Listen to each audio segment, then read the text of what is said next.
Welcome friends हमारे YouTube channel success अड्डा 91 में। फ्रेंड्स बहुत ही महत्वपूर्ण क्वेश्चन है जो कि आने वाली सभी परीक्षाओं के लिए वेरी इंपॉर्टेंट है।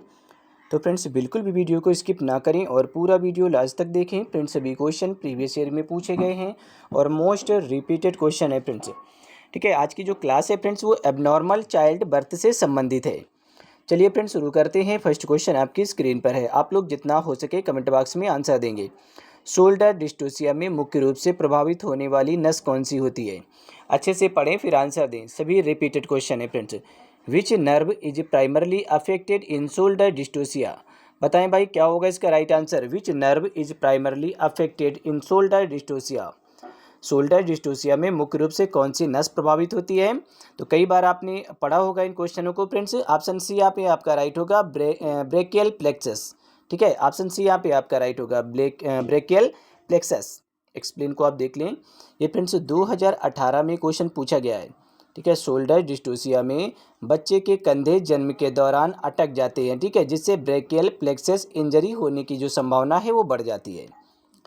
चलिए क्वेश्चन नंबर 2 है, पढ़ें क्वेश्चन नंबर 2 को फ्रेंड्स और आंसर दें। देखिए सभी क्वेश्चन रिपीटेड हैं फ्रेंड्स, इन सभी क्वेश्चनों को हमने पढ़ा दिया है। ठीक है, जितना हो सके आप लोग कमेंट बॉक्स में आंसर दें। प्लेसेंटा प्रीविया, प्लेसेंटा प्रीविया का मुख्य लक्षण क्या होता है फ्रेंड्स?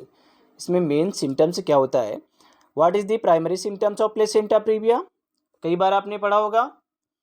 ठीक है, प्लेसेंटा प्रीविया में क्या होता है कि फ्रेंड्स बिना दर्द वाला रक्तस्राव होता है। ठीक है, ब्लीडिंग जो होती है पेनलेस ब्लीडिंग होती है, इसमें दर्द नहीं होता है। ठीक है, जो फ्रेंड्स प्लेसेंटा प्रीविया है, ठीक है, इसमें क्या होता है कि पेनलेस ब्लीडिंग होती है। तो ऑप्शन बी यहाँ पे आपका राइट होगा। अब प्लेसेंटा प्रीविया में प्लेसेंटा गर्भाशय के निचले हिस्से में स्थित होता है। ठीक है, ये क्या करता है फ्रेंड्स, प्लेसेंटा प्रीविया, प्लेसेंटा जो है फ्रेंड्स आपकी सर्विक्स को पूरी तरह से ढक लेता है, पूरी तरह से या आंशिक रूप से सर्विक्स को ढक लेता है, जिससे फ्रेंड्स पेनलेस ब्लीडिंग होती रहती है। ठीक है, दर्द नहीं होता है, इसमें दर्द रहित रक्तस्राव होता है। चलिए फ्रेंड्स क्वेश्चन नंबर 3, पढ़ें क्वेश्चन नंबर 3 को और आंसर दें फ्रेंड्स। आप पढ़ लें फिर आंसर दें। सभी रिपीटेड क्वेश्चन हैं, अच्छे से पढ़ेंगे फिर आंसर दें। ठीक है, सिफेलोपेल्विक डिस्प्रोपोर्शन, ठीक है, जिसे सीपीडी कहा जाता है, इसका पूरा नाम लिखा हुआ है सिफेलोपेल्विक डिस्प्रोपोर्शन की स्थिति में कौन सा प्रसव तरीका सबसे सुरक्षित होता है? Which delivery method is safest in cephalopelvic disproportion CPD? आप लोग आंसर दें, बताएं फ्रेंड्स क्या होगा इसका राइट आंसर। सभी रिपीटेड हैं और पूछे गए हैं, जितना हो सके आप लोग कमेंट बॉक्स में आंसर दें फ्रेंड्स। यहाँ पे सिजेरियन सेक्शन, ठीक है, ऑप्शन सी यहाँ पे आपका राइट होगा, सिजेरियन सेक्शन। एक्सप्लेन को यहाँ पे देख लें। 2021 में क्वेश्चन पूछा गया है कि सिफेलोपेल्विक डिस्प्रोपोर्शन सीपीडी में शिशु का सिर और माता के श्रोणि आकार में असंगति होती है, जिससे सिजेरियन सबसे सुरक्षित होता है फ्रेंड्स। चलिए क्वेश्चन नंबर 4, पढ़ें क्वेश्चन नंबर 4 को और आंसर दें फ्रेंड्स। बताएं क्या होगा इसका राइट आंसर। क्वेश्चन नंबर 4 को आप अच्छे से पढ़ेंगे। ब्रीच प्रेजेंटेशन में सबसे अधिक देखी जाने वाली प्रकार कौन सी है? ठीक है, ब्रीच प्रेजेंटेशन में सबसे ज़्यादा अधिक देखा जाने वाला जो प्रकार है वो कौन सा होता है? Which type of breech presentation in most commonly observed? यहाँ पे कहा जा रहा है कि ब्रीच प्रेजेंटेशन, फ्रेंड्स ये जो प्रेजेंटेशन होता है ब्रीच प्रेजेंटेशन सबसे डिफिकल्ट होता है, सबसे टफ होता है, कठिन होता है। ठीक है, क्योंकि इसमें क्या होता है कि बच्चा उल्टा होता है। ब्रीच प्रेजेंटेशन में बच्चा उल्टा होता है। ठीक है, और सिफेलिक में क्या होता है कि बच्चा सीधा होता है, मतलब कि सिर की प्रस्तुति में होता है। इसमें फ्रेंड्स क्या होता है कि नितंब प्रस्तुति में होता है ब्रीच प्रेजेंटेशन में। ठीक है, तो ये फ्रेंड्स कहा जा रहा है कि which type of breech presentation is most commonly observed? यहाँ पे ऑप्शन ए आपका राइट होगा, फ्रैंक ब्रीच। ठीक है, फ्रैंक ब्रीच, ऑप्शन ए यहाँ पे आपका राइट होगा। एक्सप्लेन को देख लें कि फ्रैंक ब्रीच सबसे सामान्य प्रकार की ब्रीच प्रस्तुति होती है, जिसमें शिशु के पैर सिर की ओर मुड़े होते हैं। क्या होता है फ्रेंड्स, जो सिर के पैर हैं वो शिशु की तरफ मुड़े हुए होते हैं। फ्रेंड्स कोई भी कैंडिडेट जो कि ऑनलाइन क्लास लेना चाहता है तो हमारे इस नंबर पे कांटेक्ट कर सकता है, 7985473042। ठीक है, आप इस नंबर पे कांटेक्ट कर सकते हैं। और फ्रेंड्स पीडीएफ यदि परचेज करना चाहते हैं तो भी आप हमारे इसी नंबर पे कांटेक्ट करेंगे। आपको जो पीडीएफ है हमारी वो 199 रुपये में हम आपको प्रोवाइड कर देंगे, जो कि फ्रेंड्स आपके एग्जाम के लिए बहुत ज़्यादा इंपॉर्टेंट रोल प्ले करेंगी। आप किसी भी राज्य से हों फ्रेंड्स, अगर एएनएम की तैयारी कर रहे हैं तो बहुत ज़्यादा महत्वपूर्ण होंगी आपके लिए। यदि आप क्लास लेना चाहते हैं तो क्लास भी ले सकते हैं, ठीक है, इसी नंबर पे कांटेक्ट करेंगे। और फ्रेंड्स 450 प्लस PDF हम आपको प्रोवाइड करेंगे, जो कि आपकी रिवीजन के लिए बहुत ज़्यादा महत्वपूर्ण होंगी। और इसमें 10,000 प्लस क्वेश्चन होंगे, ठीक है, आपके रिवीजन के लिए, जो कि हिंदी इंग्लिश दोनों भाषाओं में होंगे और विद एक्सप्लेनेशन के साथ में होंगे। चलिए फ्रेंड्स, क्वेश्चन नंबर 5 पढ़ें। क्वेश्चन नंबर 5 को, एक्लेम्सिया में प्राथमिक उपचार क्या होना चाहिए? एक्लेम्सिया में प्राथमिक उपचार क्या होना चाहिए friends? What should be the primary treatment in eclampsia? अच्छे से पढ़ें फिर आंसर दें। What should be the primary treatment in eclampsia? Eclampsia में प्राथमिक उपचार क्या होना चाहिए? आप लोगों ने कई बार पढ़ा होगा एक्लेम्सिया के बारे में, एक्लेम्सिया और प्रीक्लेम्सिया, ठीक है, क्योंकि जो प्रीक्लेम्सिया है एक्लेम्सिया का ही एक ग्रुप है। तो बताएं फ्रेंड्स क्या होगा इसका राइट आंसर? तो देखिए फ्रेंड्स, यहाँ पे magnesium sulphate, IV magnesium sulphate, option B यहाँ पे आपका राइट होगा। एक्सप्लेन को आप देख लें कि एक्लेम्सिया में IV मैग्नीशियम सल्फेट दिया जाता है ताकि झटकों जो सीजर्स आते हैं उनसे उन्हें रोका जा सके। और फ्रेंड्स इसमें क्या होता है कि प्रीक्लेम्सिया में भी फ्रेंड्स मैग्नीशियम सल्फेट दिया जाता है, ठीक है। जो प्रीक्लेम्सिया है उसमें आपकी BP, ठीक है, जो ब्लड प्रेशर बढ़ा हुआ होता है, हाइपर टेंशन होता है, क्योंकि इसमें क्या होता है कि फ्रेंड्स हाइपर टेंशन होता है और प्रोटीन यूरिया, मतलब कि यूरिन के साथ में प्रोटीन भी आता है फ्रेंड्स, ठीक है। जो आपकी यूरिन है उसके साथ में प्रोटीन की उपस्थिति भी देखी जाती है। और फ्रेंड्स BP बढ़ी हुई होती है। तो फ्रेंड्स इसे कम करने के लिए क्या, जो प्रीक्लेम्सिया की हम बात कर रहे हैं, ठीक है, तो उसमें क्या होता है कि मैग्नीशियम सल्फेट ही दिया जाता है, ठीक है। और ये फ्रेंड्स एक्लेम्सिया और प्रीक्लेम्सिया दोनों के लिए उपयोग किया जाता है फ्रेंड्स IV मैग्नीशियम सल्फेट। चलिए फ्रेंड्स, क्वेश्चन नंबर 6, ठीक है, पढ़े क्वेश्चन नंबर 6 को और आंसर दें। आप अच्छे से पढ़ लें फिर आंसर दें, ठीक है। कॉर्ड प्रोलैप्स की स्थिति में सबसे पहले क्या किया जाना चाहिए? ठीक है, कॉर्ड प्रोलैप्स की स्थिति में सबसे पहले क्या किया जाना चाहिए? आप लोग पढ़ें और आंसर दें। What should be done first in case of cord prolapse? Cord prolapse की स्थिति में आप सबसे पहले क्या करेंगे?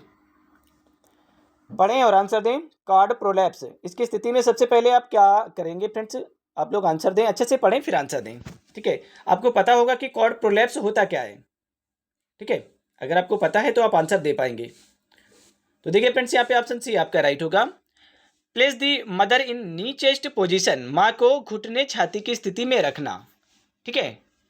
ऑप्शन यहाँ पे सी आपका राइट होगा।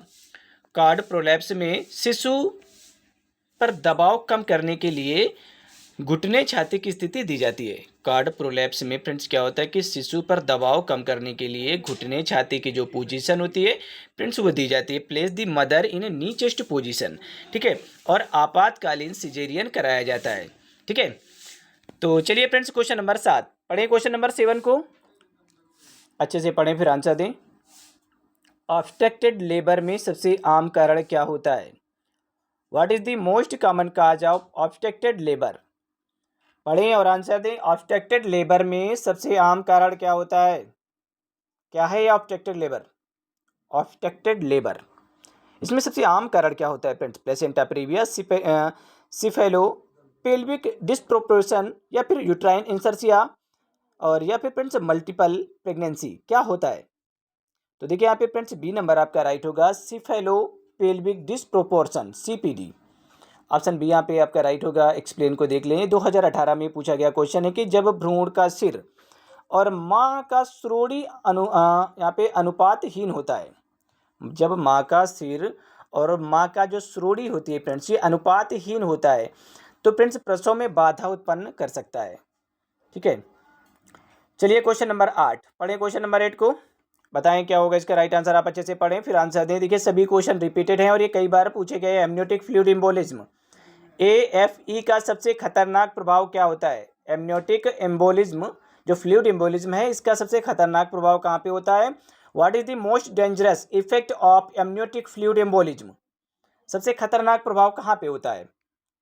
तो फ्रेंड्स यहाँ पे ऑप्शन सी आपका राइट होगा। कार्डियोपल्मोनरी कोलैप्स, हृदय और फेफड़ों का ठप हो जाना, ठीक है, हृदय और फेफड़ों का ठप हो जाना। अब यहाँ पे आप देख ले एक्सप्लेन को। AFE में फ्रेंड्स एमनियोटिक द्रव रक्त प्रवाह में प्रवेश कर जाता है, ठीक है।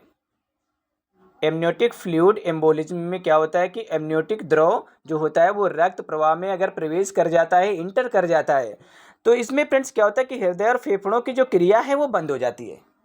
ठीक है, चलिए क्वेश्चन नंबर 9 है, आप लोग पढ़ें क्वेश्चन नंबर 9 को। शोल्डर डिस्टोसिया, शोल्डर डिस्टोसिया के इलाज के लिए कौन सी पैतरेबाजी मैन्युअर सबसे अधिक उपयोग होती है? अभी आपने पढ़ा भी था और हमने कई बार आपको पढ़ाया है कि शोल्डर डिस्टोसिया के बारे में। शोल्डर डिस्टोसिया का मतलब होता है कि फ्रेंड्स जो कंधे हैं वो फंस जाते हैं। ठीक है, तो which manoeuvre is most useful in treating shoulder dystocia? तो फ्रेंड्स यहाँ पे क्या होगा, मैक रोबर्ट मैन्युअर।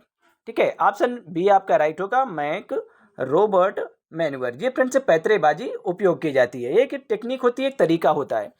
ठीक है, मैक रोबर्ट मैन्युअर में माँ के घुटनों को छाती की ओर लाया जाता है। फ्रेंड्स जो माँ के घुटने होते हैं इन्हें छाती की ओर लाया जाता है, जिससे कूल्हे झुक जाते हैं, जो कूल्हे होते हैं वो झुक जाते हैं और कंधे आसानी से बाहर निकल आते हैं। फ्रेंड्स ठीक है, इसका ये काम होता है। फ्रेंड्स कोई भी कैंडिडेट जो कि ऑनलाइन क्लास लेना चाहता है तो हमारे इस नंबर पे कांटेक्ट कर सकता है, 79 85 47 30 42। ठीक है, आप इस नंबर पे कांटेक्ट करेंगे। आप किसी भी राज्य से एएनएम की तैयारी कर रहे हो या फिर staff nurse, CHO, nursing officer, ठीक है, आप फ्रेंड्स कहीं से भी तैयारी कर रहे हो, अगर आप फ्रेंड्स क्लास लेना चाहते हैं तो आप क्लास भी ले सकते हैं, और यदि आप पीडीएफ परचेज करना चाहते हैं तो पीडीएफ भी परचेज कर सकते हैं। ठीक है, 199 में आपको पीडीएफ प्रोवाइड कर दी जाएंगी। ठीक है, आप किसी भी राज्य से हों। ठीक है फ्रेंड्स, और आपको 450 प्लस पीडीएफ प्रोवाइड की जाएंगी। 450 प्लस पीडीएफ हम आपको प्रोवाइड करेंगे, जो कि आपके एग्जाम के लिए बहुत ज़्यादा महत्वपूर्ण रोल प्ले करेंगे। इनमें से 10,000 प्लस क्वेश्चन होंगे। ठीक है, 10,000 प्लस क्वेश्चन आपको प्रोवाइड किए जाएंगे। 450 जो प्लस पीडीएफ आपको दी जाएंगी, इसमें 10,000 प्लस क्वेश्चन होंगे और हिंदी इंग्लिश दोनों भाषाओं में होंगे। ठीक है, और विद एक्सप्लेनेशन के साथ में होंगे। अगर आप इंटरेस्टेड हैं तो फ्रेंड्स आप कांटेक्ट कर सकते हैं, डायरेक्ट कांटेक्ट कर सकते हैं, व्हाट्सएप के माध्यम से भी हमसे कांटेक्ट कर सकते हैं। चलिए question number 10, placenta abruption. Placenta abruption का आम कारण क्या होता है? What is the most common cause of placenta abruption? क्या होता है प्लेसेंटा एब्रप्शन? कई बार आपने पढ़ा है और हमने पढ़ाया भी। प्लेसेंटा एब्रप्शन मात्र उच्च रक्तचाप, गर्भाशय संक्रमण, या फिर अम्बिलिकल कॉर्ड शॉर्टनिंग, गर्भनाल की कमी, या फिर भ्रूण असमानता, फेटल एबनॉर्मलिटी, क्या होता है ये प्लेसेंटल एब्रप्शन? तो यहाँ पे फ्रेंड्स ऑप्शन ए आपका राइट होगा, मैटरनल हाइपरटेंशन, मात्र उच्च रक्तचाप, मतलब कि माता का उच्च रक्तचाप, माँ का उच्च रक्तचाप। अब यहाँ पे एक्सप्लेन को आप देख लें कि उच्च रक्तचाप से प्लेसेंटा गर्भाशय से समय से पहले अलग हो सकता है। ठीक है, इसका मतलब क्या होता है कि अगर माँ को प्री एक्लेम्सिया हुआ है, माँ का अगर रक्तचाप बढ़ा हुआ है, उसे हाइपरटेंशन हो गया है माँ को, तो फ्रेंड्स क्या होता है कि प्लेसेंटा जो है उसका गर्भाशय से मतलब कि समय से पहले ही वो हट जाता है। ठीक है, प्लेसेंटा गर्भाशय से समय से पहले अलग हो सकता है, जिससे रक्तस्राव फ्रेंड्स, ब्लीडिंग और आपातकालीन स्थिति पैदा हो सकती है। ठीक है, समझ में आ गया आपको? चलिए फ्रेंड्स हम क्वेश्चन नंबर 11 को देखते हैं। पढ़ें क्वेश्चन नंबर 11 को। ट्रांसवर्स लाई, आड़ा भ्रूण स्थिति में सबसे अच्छा प्रसव तरीका कौन सा होता है यदि बच्चा आड़ा है? ठीक है, ट्रांसवर्स लाई पोजीशन में बच्चा आड़ी स्थिति में लेटा हुआ है, आड़े स्थिति में बच्चा लेटा हुआ है, तो आप उसमें सबसे अच्छा जो तरीका है वो कौन सा होगा? What is the best delivery method for transverse lie? कौन सा सबसे अच्छा तरीका होगा डिलीवरी के लिए? आंसर दें भाई आप लोग। तो यहाँ पे फ्रेंड्स ऑप्शन सी आपका राइट होगा, इमरजेंसी सिजेरियन सेक्शन। ठीक है, अगर बच्चा आड़ा है तो इसमें क्या करेंगे आप? इमरजेंसी सिजेरियन सेक्शन करेंगे। ठीक है, ऑपरेशन की तैयारी करेंगे, सीजर सेक्शन के द्वारा आप फ्रेंड्स डिलीवरी कराएंगे।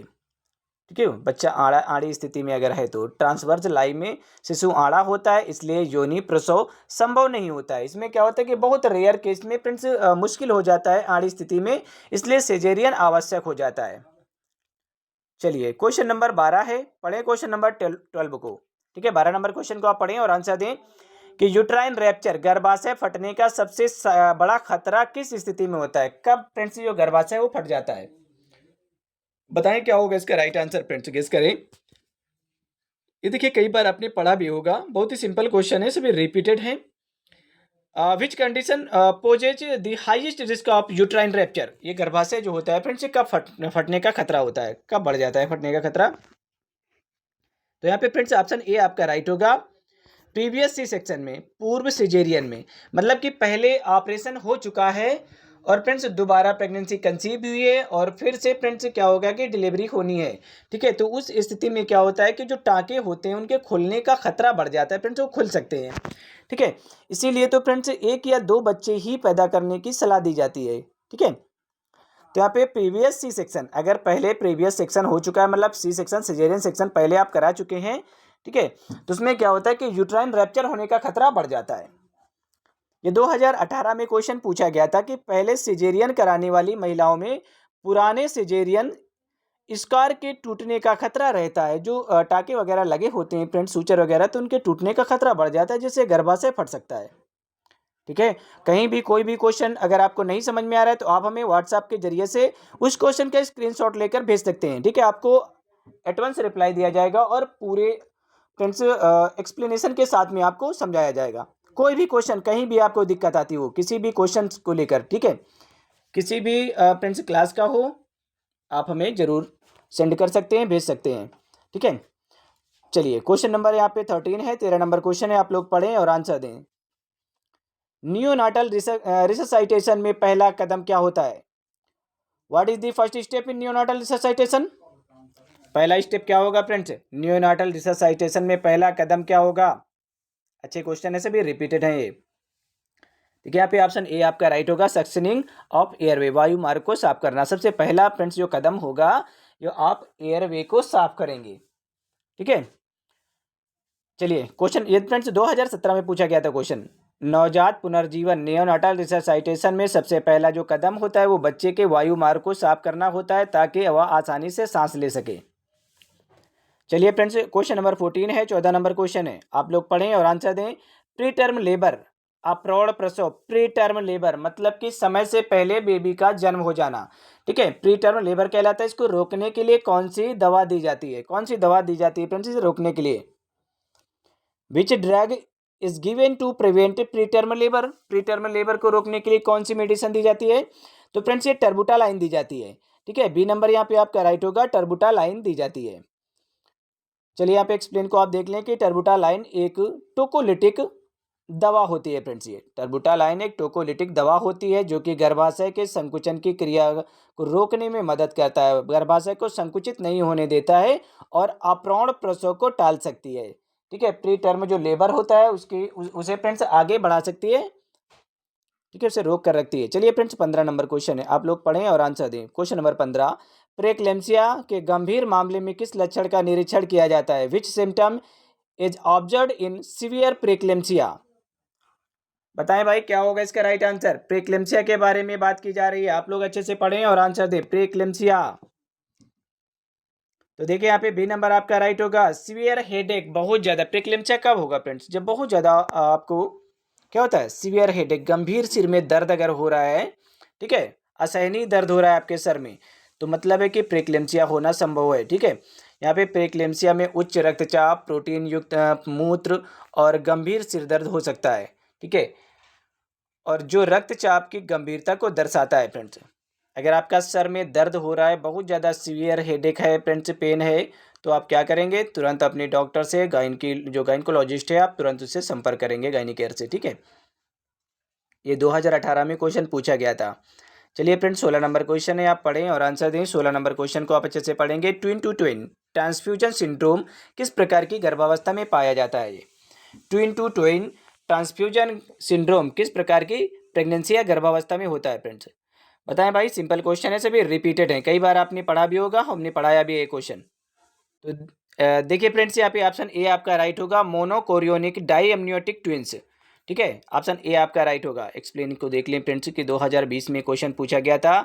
ट्रिपल टीएस केवल उन जुड़वा गर्भावस्थाओं में होता है जहां दो भ्रूण एक ही प्लेसेंटा को साझा करते हैं। ठीक है, ये वहाँ पे फ्रेंड्स होता है जहाँ पे दो जो जुड़वा बच्चे होते हैं, भ्रूण होते हैं, वो क्या करते हैं कि एक ही प्लेसेंटा से काम चलाते हैं। ठीक है, मोनोकोरियोनिक, जिससे रक्त प्रवाह आसान हो सकता है। ठीक है, चलिए फ्रेंड्स, क्वेश्चन नंबर 17 पढ़ें। क्वेश्चन नंबर 17 को, जेस्टेशनल ट्रोफोब्लास्टिक डिसीज का सबसे खतरनाक प्रकार कौन सा होता है? अगर आपने पढ़ा होगा तो आप आंसर दे पाएंगे आसानी से। जेस्टेशनल ट्रोफोब्लास्टिक डिसीज का सबसे खतरनाक प्रकार कौन सा होता है? Which is the most dangerous type of gestational trophoblastic disease? बताएं भाई, क्या होगा इसका राइट आंसर? बहुत ही सिंपल सिंपल क्वेश्चन है, सभी रिपीटेड क्वेश्चन है, पढ़ें और आंसर दें।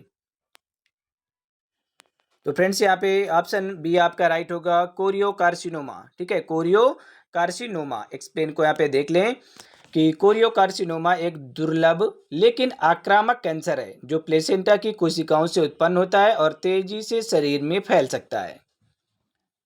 चलिए फ्रेंड्स, क्वेश्चन नंबर 18 है, पढ़ें क्वेश्चन नंबर 18 को और आंसर दें। आप लोग अच्छे से पढ़ें फिर आंसर दें। ठीक है, पॉलीहाइड्रोमिनोस। ठीक है, पॉलीहाइड्रोमिनोस अत्यधिक एमनियोटिक द्रव किस समस्या से जुड़ा होता है? ये फ्रेंड्स कब हो जाता है? बहुत ज़्यादा एमनियोटिक फ्लूइड का बढ़ जाना। जो एमनियोटिक फ्लूइड होता है, पॉलीहाइड्रोमिनोस का मतलब होता है कि बहुत ज़्यादा अत्यधिक मात्रा में एमनियोटिक फ्लूइड का बढ़ जाना, जिसमें बच्चा तैरता रहता है।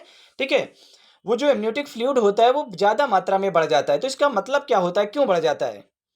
Polyhydramnios is associated with which condition? कौन सी कंडीशन में बढ़ता है ये फ्रेंड्स? तो जब फ्रेंड्स माँ को क्या होता है, मैटरनल डायबिटीज होता है, मातृ मधुमेह हो जाता है, माँ को क्या होता है, शुगर हो जाती है। जब माँ को शुगर हो जाएगी फ्रेंड्स, तो क्या होता है कि ये एमनियोटिक द्रव जो है ये बहुत ज़्यादा मात्रा में बढ़ जाता है। ठीक है, अब यहाँ पे हम एक्सप्लेन को देखते हैं फ्रेंड्स। 2019 में क्वेश्चन पूछा गया कि मातृ मधुमेह के कारण भ्रूण अत्यधिक मूत्र उत्पन्न करता है। क्या करता है ये फ्रेंड्स? बहुत ज़्यादा ये मूत्र का उत्पादन करता है, जिससे एमनियोटिक द्रव की मात्रा बढ़ जाती है। ठीक है, चलिए भाई, क्वेश्चन नंबर 19 है, पढ़ें क्वेश्चन नंबर 19 को। ओलिगोहाइड्रोमिनोस। अब यहाँ पे अभी आपने पढ़ा था पॉलीहाइड्रोमिनोस, अब यहाँ पे ओलिगोहाइड्रोमिनोस है। अब इसका मतलब होता है कि एमनियोटिक जो द्रव है वो कम हो जाता है। ठीक है, इसकी जटिलता क्या हो सकती है? इसमें फ्रेंड्स जटिलता क्या हो सकती है? What complication can occur due to oligohydramnios? तो यहाँ पे फ्रेंड्स क्या होता है कि पल्मोनरी हाइपोप्लेसिया, फेफड़ों का अविकसित होना, माइक्रोसोमिया, या फिर फ्रेंड्स पॉलीसाइथेमिया, या फिर फ्रेंड्स हाइपर बिलिरुबिनेमिया, क्या हो जाएगा? अगर ये फ्रेंड्स क्या हो जाएगा, अगर यहाँ पे ओलिगोहाइड्रोमिनोस है तो यहाँ पे क्या होगा? ऑप्शन ए आपका राइट होगा, पल्मोनरी हाइपोप्लेसिया हो जाएगा, फेफड़ों का अविकसित होना। ऑप्शन ए यहाँ पे आपका राइट होगा। ठीक है, अब यहाँ पे एक्सप्लेनेशन को आप देख लें कि ओलिगोहाइड्रोमिनोस के कारण भ्रूण के फेफड़े पूर्ण रूप से विकसित नहीं हो पाते हैं, जिससे नवजात में सांस लेने में कठिनाई हो सकती है। ये 2018 में क्वेश्चन पूछा गया था। चलिए 20 नंबर क्वेश्चन है, 20 नंबर क्वेश्चन आप लोग पढ़ें और आंसर दें। ब्रीच डिलीवरी में कौन सी स्थिति सबसे खतरनाक होती है? अभी आपने पढ़ा भी था इस क्वेश्चन को कि जो ब्रीच प्रेजेंटेशन है ये सबसे खतरनाक होता है। मतलब कि बच्चा उल्टी स्थिति में होता है, मतलब कि जो सिर है फ्रेंड्स ऊपर की तरफ होता है और जो पैर हैं वो नीचे की तरफ होते हैं। ठीक है, अभी आपने पढ़ा भी था कि which is the most dangerous condition in breach delivery? ये सबसे खतरनाक होती है। इसमें फ्रेंड्स बिना ऑपरेशन के सिजेरियन सेक्शन के काम नहीं चलता है। तो यहाँ पे बी नंबर आपका फ्रेंड्स राइट होगा, फ्लोटिंग ब्रिज। ठीक है, फ्लोटिंग ब्रिज, ऑप्शन बी आपका राइट होगा। फ्लोटिंग ब्रिज में एक या दोनों पैर पहले आते हैं। फ्लोटिंग फ्रेंड्स फुटलिंग जो ब्रिज है इसमें एक या फिर दोनों पैर पहले बाहर आते हैं, जिससे गर्भनाल संपीड़ित हो सकती है और आपातकालीन सिजेरियन की आवश्यकता भी पड़ सकती है फ्रेंड्स। ठीक है, चलिए क्वेश्चन नंबर 21 पढ़े, क्वेश्चन नंबर 21 को फ्रेंड्स और आंसर दें। आप अच्छे से पढ़ेंगे और आंसर देंगे कि रैप्चर एक्टोपिक प्रेगनेंसी की पहचान के लिए कौन सा संकेत महत्वपूर्ण होता है? Which sign is important for diagnosing ruptured ectopic pregnancy? Ruptured ectopic pregnancy की पहचान के लिए कौन सा संकेत महत्वपूर्ण होता है? Which sign is important for diagnosing ruptured ectopic pregnancy? इसमें फ्रेंड्स क्या होगा कि केर का संकेत। ऑप्शन सी आपका राइट होगा, केर का संकेत। ये 2019 में क्वेश्चन पूछा गया था कि केर संकेत में कंधे में दर्द होता है। जो केर संकेत होता है, साइन होता है, इसमें फ्रेंड्स कंधे में दर्द होता है जो आंतरिक रक्तस्राव इंट्रापेरिटोनियल ब्लीडिंग को दर्शाता है फ्रेंड्स। ठीक है, इंट्रा पेरिटोनियल ब्लीडिंग को दर्शाता है और एक्टोपिक प्रेगनेंसी के टूटने का भी संकेत हो सकता है। चलिए 22 नंबर क्वेश्चन है, पढ़ें क्वेश्चन को और आंसर दें। Most common cause of maternal death in PPH postpartum haemorrhage. PPH अर्थात प्रसवोत्तर रक्तस्राव, डिलीवरी के जो बाद रक्तस्राव होता है फ्रेंड्स, ब्लीडिंग हो जाती है, उसी को फ्रेंड्स पीपीएच कहा जाता है। इसमें मात्र मृत्यु का सबसे आम कारण क्या होता है? इसमें माओं की बहुत ज़्यादा मात्रा में मृत्यु हो जाती है। तो इसमें फ्रेंड्स किस कारण से मृत्यु हो जाती है? तो आपको साफ साफ अब इसमें फ्रेंड्स क्वेश्चन ही बता रहा है कि प्रसवोत्तर रक्तस्राव, मतलब कि डिलीवरी के बाद जो ब्लीडिंग हो जाती है उसी की वजह से बहुत ज़्यादा मात्रा में माओं की मृत्यु हो जाती है। तो फ्रेंड्स ये किस कारण से ऐसा होता है? आम कारण क्या होता है? तो ये फ्रेंड्स यूट्राइन एटोनी होता है, गर्भाशय की शिथिलता होती है। जो गर्भाशय फ्रेंड्स संकुचित नहीं हो पाते हैं उनकी वजह से ब्लीडिंग बहुत ज़्यादा मात्रा में हो जाती है, और इस फ्रेंड्स ब्लीडिंग को रोकने के लिए ऑक्सीटोसिन का इंजेक्शन लगाया जाता है। ऑक्सीटोसिन का इंजेक्शन लगाया जाता है फ्रेंड्स यूट्राइन कॉन्स्ट्रक्शन के लिए, ठीक है, मतलब कि सिकुड़न, गर्भाशय में सिकुड़न उत्पन्न करने के लिए, ताकि ब्लीडिंग को रोका जा सके। और फ्रेंड्स ये जो ऑक्सीटोसिन हार्मोन्स होता है इसी को लव हार्मोन्स भी कहा जाता है, ठीक है। चलिए एक्सप्लेनेशन को यहाँ पे देख लें कि प्रसव के बाद गर्भाशय ठीक से संकुचित ना हो पाने की वजह भारी ब्लीडिंग हो सकती है, बहुत ज़्यादा रक्तस्राव हो सकता है, जो कि मातृ मृत्यु का कारण बनता है, और ये यूट्राइन एटोनी के कारण होता है। यूट्राइन एटोनी का मतलब होता है कि गर्भाशय में शिथिलता। शिथिलता मतलब होता है कि फ्रेंड्स जो मांसपेशियां हैं गर्भाशय की वो कमजोर हो जाती हैं और उनमें सिकुड़न नहीं हो पाती है। ये आपका लास्ट क्वेश्चन था फ्रेंड्स, ठीक है, 22 नंबर ये क्वेश्चन था आपका, लास्ट क्वेश्चन था 22 नंबर। और फ्रेंड्स आपको अगर क्लास लेना है ऑनलाइन तो आप हमारे इस नंबर पे कांटेक्ट कर सकते हैं, 79 85 47 30 42, ठीक है। आप इस नंबर पे कांटेक्ट करेंगे। यदि आप पीडीएफ परचेज करना चाहते हैं तो भी आप हमारे इसी नंबर पे कांटेक्ट कर सकते हैं। फ्रेंड्स हमारी जो पीडीएफ है वो 199 में आपको प्रोवाइड कर दी जाएंगी, जो कि फ्रेंड्स आपके एग्जाम के लिए बहुत ज़्यादा इंपॉर्टेंट रोल प्ले करेंगे। आप किसी भी राज्य से फ्रेंड्स अगर तैयारी कर रहे हो, चाहे आप एएनएम की तैयारी कर रहे हो, सीएचओ की तैयारी कर रहे हो, स्टाफ नर्स, या फिर फ्रेंड्स आप नर्सिंग ऑफिसर की तैयारी कर रहे हो, तो फ्रेंड्स बहुत ज़्यादा फ्रेंड्स आपके लिए इंपॉर्टेंट रोल प्ले करेंगे, बहुत महत्वपूर्ण साबित होंगी पीडीएफ। और फ्रेंड्स यदि क्लास लेना चाहते हैं तो भी आप हमारे इसी नंबर पर कॉन्टैक्ट करेंगे, 79 85 47 30 42, ठीक है, 7985473042, ठीक है। आप इसी नंबर पे कांटेक्ट करेंगे। फ्रेंड्स हमारी जो पीडीएफ है वो 450 प्लस पीडीएफ हम आपको प्रोवाइड करेंगे, जो कि हिंदी इंग्लिश दोनों भाषाओं में होंगी और विद एक्सप्लेनेशन के साथ में होंगी। 10,000 प्लस क्वेश्चन होंगे फ्रेंड्स, ये आपके रिवीजन के लिए बहुत ज़्यादा इंपॉर्टेंट रोल प्ले करेंगे, और सभी जितने भी होंगे सभी एक्सप्लेनेशन के साथ में होंगे। तो चलिए फ्रेंड्स हम मिलते हैं नेक्स्ट क्लास में, तब तक के लिए बाय बाय, टेक केयर।